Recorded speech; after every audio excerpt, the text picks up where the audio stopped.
जय हिंद दोस्तों। आज के इस वीडियो में मैं आप सभी से बात करूंगा ईएमआरएस टीजीटी के कट ऑफ के विषय में कि इस बार टीजीटी का कट ऑफ कितना जा सकता है, आपका स्कोर कितना हो तो आप सभी लोग मेंस की तैयारी कर सकते हैं। उसके साथ साथ इस बार टीजीटी में कितने गुना बच्चों को मेंस के लिए बुलाया जाएगा और बहुत सारे बच्चों को दिक्कत हुई है भाषा को क्वालिफाइंग करने के लिए, इसके विषय में भी बात करेंगे। और हम यह भी बात करेंगे कि आपका जो पूरा एग्जाम हुआ है उसका लेवल क्या रहा है, कौन कौन से सेक्शन में आपको ज़्यादा दिक्कत उठानी पड़ी है, और इन सभी को एनालिसिस करने के बाद मैं आप सभी को बताऊंगा सब्जेक्ट वाइज कट ऑफ कि इस बार टीजीटी का सब्जेक्ट वाइज कट ऑफ कितना जा सकता है। आज के इस वीडियो में मैं इन सभी टॉपिक के विषय में आप सबसे बात करूंगा। मैं उम्मीद करता हूं कि आप सभी लोग इस वीडियो को लास्ट तक अवश्य देखेंगे। दोस्तों, जैसा कि आप सबको पता होगा ईएमआरएस टीजीटी में इस बार 3,962 पदों पे आपकी वैकेंसी आई थी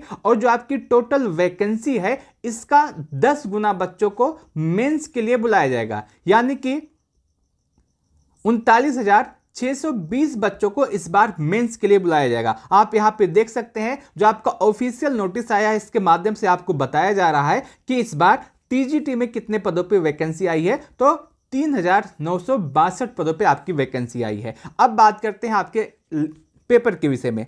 पेपर जो आपका हुआ है, पेपर देने के बाद ज़्यादातर बच्चे कंफ्यूजन है उनके भाषा को लेकर के। कोई कह रहा है कि जो टीजीटी है इसमें भी लगभग 8 प्रश्न अगर सही कर लिए तो क्वालिफाई हो जाएंगे। अभी बहुत सारे बच्चों को यह भी नहीं पता है कि टीजीटी में 8 प्रश्न करना है या फिर आपका पीजीटी में करना है। बहुत सारे बच्चों को यहां तक कंफ्यूजन है और बहुत सारे बच्चे ऐसे हैं जिनका भाषा का सेक्शन अच्छा नहीं हो पाया है। उनका ओवरऑल जो पेपर है वो तो अच्छा हुआ है, लेकिन भाषा का जो सेक्शन है यहाँ पे वो मात खाते हुए नजर आ रहे हैं। सबसे पहले हम इसको समझते हैं कि जो आपका टीजीटी है इसमें जो आपका क्वालिफाइंग पेपर है उसमें क्या क्या दिक्कत हुई और आपको कितना अंक करना होगा, कितना नंबर लाना होगा तो आप इसमें पास हैं। अगर हम टीजीटी की बात करें तो इसमें आपका हिंदी से 10 अंक था, यानी कि 10 प्रश्न था। इंग्लिश से भी आपके 10 प्रश्न थे और उसके बाद आपका क्षेत्रीय जो भाषा है यहां से भी आपके 10 प्रश्न थे। अब क्षेत्रीय भाषा में बहुत सारी भाषा दी गई थी, उसमें आपको देख करके जो आपका क्षेत्रीय भाषा है, जो आपका लैंग्वेज है, जो आपको आता है वहां पे आपको सिलेक्ट करना था। और इन तीनों को मिला करके 30 अंक बन रहे थे। कितने?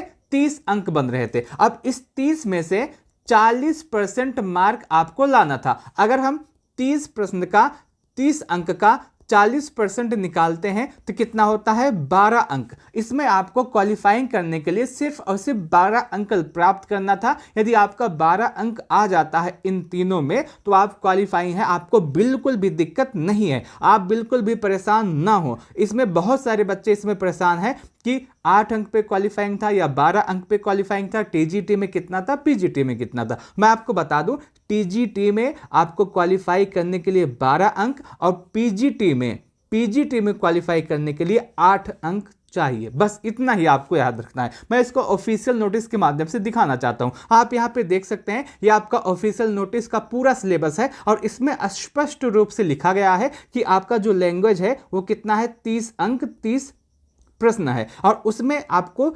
40% मार्क अर्जित करना है। और नंबर की बात करें तो यहां पर फिर लिखा गया है कि 30 नंबर में से आपको 12 अंक प्राप्त करने हैं। यदि आपका 30 अंक में से 12 अंक प्राप्त हुआ है तो आप बिल्कुल भी परेशान ना हो, आप क्वालिफाई हैं।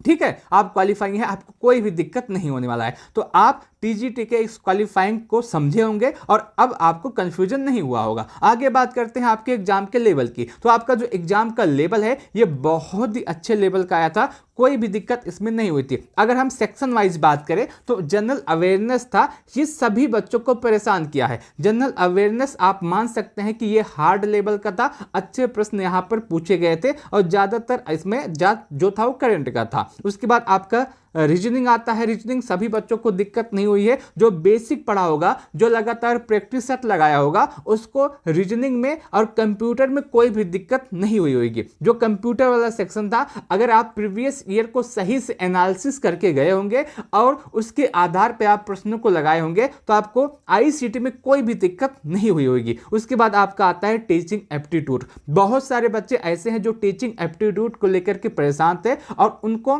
कुछ ना कुछ दिक्कत भी हुआ है। और बहुत सारे बच्चे ऐसे हैं जो टीचिंग एप्टीट्यूड में 30 में से किसी का 28 भी है और किसी का 27 भी है, लेकिन बहुत सारे बच्चे ऐसे हैं जिनका टीचिंग एप्टीट्यूड अच्छा नहीं हुआ है, उनका 30 में से स्कोर 15-16 के आसपास आ रहा है। तो सभी तरह के बच्चे इसमें उपलब्ध हैं।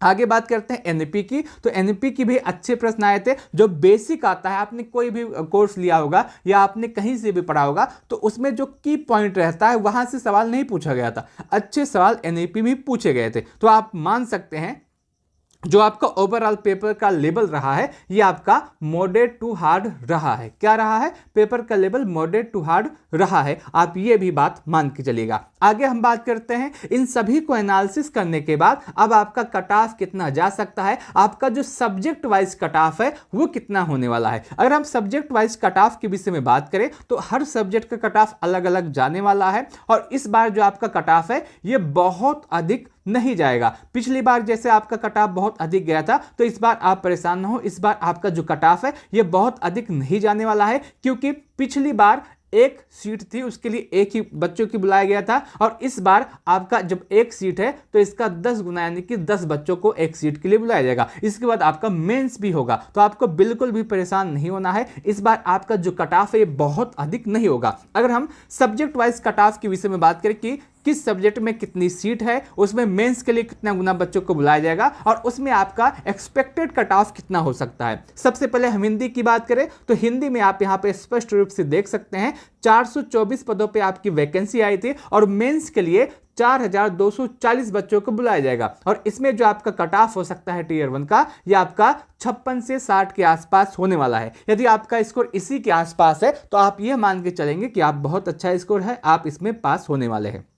उसके बाद इंग्लिश का पेपर आता है। इंग्लिश में टोटल 395 पदों पे आपकी वैकेंसी आई थी और मेंस के लिए 3950 बच्चों को बुलाया जाएगा और इंग्लिश का जो कट ऑफ है ये आपका 58 से लेकर के 62 के आसपास होने वाला है। यदि आपका स्कोर इसके बीच में या इससे अधिक है तो आप बिल्कुल सेफ है। उसके बाद मैथ की बात करें तो मैथ में 381 पदों पे आपकी वैकेंसी आई थी और मेंस में आपका 3810 बच्चों को बुलाया जाएगा और इसमें जो आपका कट ऑफ हो सकता है 59 से लेकर के 63 के आसपास होने वाला है। उसके बाद सोशल स्टडीज का आता है, इसमें 392 पदों पे आपकी वैकेंसी आई थी। मेंस में 3920 बच्चों को बुलाया जाएगा और इसमें जो आपका कट ऑफ हो सकता है यह आपका 58 से लेकर के 62 के आसपास होने वाला है। उसके बाद साइंस की बात करें तो साइंस में 408 पदों पे आपकी वैकेंसी आई थी। मेंस में 4080 बच्चों को बुलाया जाएगा और इसमें जो आपका कट ऑफ होगा 57 से लेकर के 61 के आसपास होने वाला है। कंप्यूटर साइंस की बात करें तो 550 पदों पे आपकी वैकेंसी आई थी। मेंस में 5500 बच्चों को बुलाया जाएगा और इसमें जो आपका कट ऑफ हो सकता है 55 से लेकर के 58 के आसपास होने वाला है। ये पूरा आपका कट ऑफ है Hindi, English, math, social studies और साइंस, कंप्यूटर साइंस का। आप इसको देखे होंगे। यदि आपका सब्जेक्ट इनमें से रहा है तो आप कमेंट के माध्यम से जरूर बताइएगा कि आपके अनुसार इस बार कट ऑफ कितना जा सकता है और उसके साथ साथ आप कमेंट में अपना भी स्कोर लिखिएगा कि इस बार जो आपने पेपर दिया है उसमें आपका स्कोर कितना बन रहा है, ये आप कमेंट के माध्यम से बता सकते हैं। उसके साथ साथ मैं आपको बताने चाहता हूं कि ये आपका जो कट ऑफ है इस बार ये आपका सेफ स्कोर है, ये आपका परफेक्ट कट ऑफ है। आपका कट ऑफ इससे अधिक नहीं जाने वाला है क्योंकि इस बार एक सीट के लिए 10 बच्चों को बुलाया जाएगा। इसके बाद आपका मेंस भी होना है, तो ये आप मान के चलिएगा कि आपका सेफ स्कोर है और इससे ज्यादा आपका कट ऑफ नहीं जाने वाला है, इससे कम ही आपका कट ऑफ रहेगा। यदि आप भाषा में आपका अच्छा स्कोर रहा है, आपने भाषा में अच्छा स्कोर किया है, तो आपको बिल्कुल भी परेशान होने की आवश्यकता नहीं है, आप इसमें क्वालिफाई अवश्य हो जाएंगे। उसके साथ साथ मैं आपको बता दूं, आप कमेंट के माध्यम से जरूर बताइएगा कि आपका कौन सा सब्जेक्ट है और उसके साथ साथ आपका स्कोर इस समय अनुमानित कितना बन रहा है। मैं आपको बताने का प्रयास करूंगा कि आपको मेंस की तैयारी करनी चाहिए या नहीं। जैसे आपका सब्जेक्ट हिंदी रहा है तो आप हिंदी लिखिएगा, आपका सब्जेक्ट हिंदी रहा है तो आप हिंदी लिखिएगा और उसके साथ साथ आप अपनी कैटेगरी भी बताइएगा कि आप ओबीसी हैं या फिर आप ईडब्ल्यूएस हैं या फिर आप यूआर हैं और उसके बाद आप लिखिएगा कि हिंदी सब्जेक्ट में आपका स्कोर कितना बन रहा है। मैं आपको बताने का प्रयास करूंगा कि हिंदी सब्जेक्ट के लिए इस कैटेगरी में आपका यह स्कोर सेफ है या नहीं, आपको मेंस की तैयारी करनी चाहिए या फिर नहीं। आपको यह वीडियो अच्छा लगा है तो आप इस वीडियो को लाइक अवश्य कीजिएगा। इस वीडियो को लास्ट तक देखने के लिए आप सभी का बहुत बहुत धन्यवाद।